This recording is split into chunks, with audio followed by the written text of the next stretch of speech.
এছাৰৰ নটিছে জ্বলা-কলা খুৱাইছে বহুতকে। বাদ পৰি যোৱা নাই BLৰ পৰিয়ালো। BLৰ স্বামীলৈ আহিল এছাৰৰ নটিছ। এছাৰক লৈ ৰাজ্যত এতিয়া চলি আছে বিতৰ্ক। বহু সময়ত BLসকল সোমাই পৰিছে বিতৰ্কৰ আৱৰ্তত। ইয়াৰ মাজতে মৰিগাঁৱৰ মৰি মুছলমান গাঁৱৰ 3গৰাকী BLৰ বিস্ফোৰক মন্তব্য।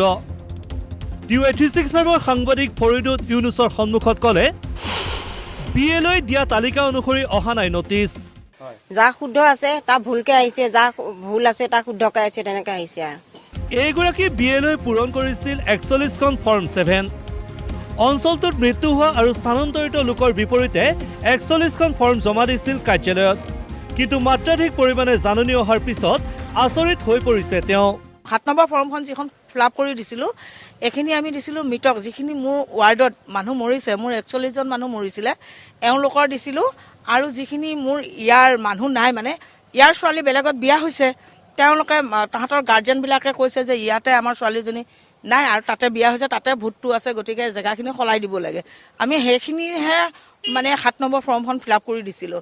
কিন্তু তাতে যে ইমানবিলাক ফৰ্ম দিব আমিও ভয় খাইছোঁ, যে ইমানবিলাক ফৰ্ম কিয় দিলে আৰু কেনেকৈ দিলে এইটো আমি নাজানো। নিশা দুপৰলৈ এছাৰৰ জাননী বিতৰণ কৰিবলগীয়া হৈছে এইসকল BLয়ে। নিজৰ স্বামীকো লগত লৈ মাজনিশালৈ বিতৰণ কৰিলে জাননী। কিন্তু আচৰিত কথাটো হৈছে এগৰাকী BLৰ স্বামীলৈ আহিল নিৰ্বাচন কাৰ্যালয়ৰ পৰা এছাৰৰ জাননী। মোৰ হাজবেণ্ডৰ আহিছে, মোৰ দেওৰ 3জনৰ আহিছে, তাৰপিছত শাহুৰি আহিছে, তাৰপিছত মোৰ ভাগিন এটাৰ আহিছে, মোৰ মানুহজন আছে ঘৰত, মোৰ লগত আছে। এখন মই 7 নম্বৰ ফৰ্ম ফিল আপ কৰি দিয়াটো কোনো জৰুৰী নহয় আৰু নহ'বই এইটো কাম। যিহেতুকে মোৰ মানুহজন মোৰ লগত আছেই, সেইজন মানুহৰ ফৰ্মখন মোৰ দিয়া কি কাৰণ আছে। BJP কৰ্মীলৈও আহিছে এছাৰৰ জাননী। জাননীয়ে কঁপনি তুলিছে বিভিন্ন স্থানত। সেই ড্ৰাফ্ট ভোটাৰ লিষ্টখনতো কি কৰিলে, BLসকলে যিখিনি শুদ্ধ তালিকা প্ৰস্তুত কৰি বিভাগক দিলে, বিভাগে কিন্তু আগৰ পুৰণি লিষ্টখন কম্পিউটাৰৰ পৰা ডাইৰেক্ট উলিয়াই আনিলে। সেইখনকে আমাক দেখুৱালে, আমি আৰু দেখিলোঁ বেবেই বাং এখনে একো নাই, এখনে যদি লিষ্টখন হয় কৈছে নাই ইয়াৰ পিছত আপোনাৰ পিছত ফেব্ৰুৱাৰীত যিখন ওলাব সেইখন শুদ্ধ ভোটাৰ লিষ্ট ওলাব। ধন্যবাদ জনালোঁ বাৰু, ঠিকে আছে, শুদ্ধ কৰক, আমি তেওঁলোকক যিখিনি 2-এটা পৰামৰ্শ দিব লাগে দিলোঁ। এছাৰৰ খেলিমেলি সন্দৰ্ভত প্ৰতিক্ৰিয়া প্ৰকাশ কৰিছে সচেতন নাগৰিকসকলে। কি কাৰো কাৰ্য কৰি কাৰচাজি কৰি এইটো কৰা হ'ল তাক আমি জানিব লাগে।